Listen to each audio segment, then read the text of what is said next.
নমস্কার বন্ধুরা, আজকে আবার একটি সুন্দর রেসিপি নিয়ে চলে আসলাম। আজকে দেখাবো চিকেনের একটি রেসিপি। এই রেসিপিটি কিন্তু সম্পূর্ণ আমার নিজস্ব মনের থেকে বানানো একটি রেসিপি। ভালো লাগলে পরে অবশ্যই বাড়িতে কিন্তু ট্রাই করবেন। আর এই রেসিপিটি করতে গিয়ে কিন্তু আমি অনেক কিছু কথা আপনাদের সঙ্গে শেয়ার করব আজকে। চিকেনের অনেক ধরনের রেসিপি আমরা বাড়িতে ট্রাই করেছি বা রেস্টুরেন্টে গিয়েও আমরা খেয়েছি।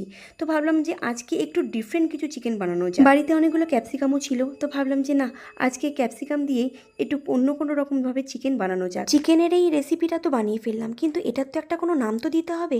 ছেলেকে যখন বললাম যে হ্যাঁ রে, কী নাম দেওয়া যায় বলতো, তখন ছেলে বলল যে মা, যেহেতু এখানে ক্যাপসিকাম দিয়েছো, তো এই রেসিপিটির নাম দাও ক্যাপসি চিকেন। নামটি তো আমার খুব পছন্দ হয়েছে, আপনাদের কেমন লেগেছে অবশ্যই কমেন্টে জানাবেন। আর হ্যাঁ, খেতে কিন্তু দারুণ হয়েছিল। আজকের ভিডিওটা ভালো লাগলে পরে অবশ্যই লাইক করবেন, শেয়ার করবেন এবং সাবস্ক্রাইব করবেন। তো আজকের মতন ভিডিওটা আমি এখানে এন্ড করছি। দেখা হচ্ছে নেক্সট ভিডিওতে। তো ততক্ষণের জন্য টাটা।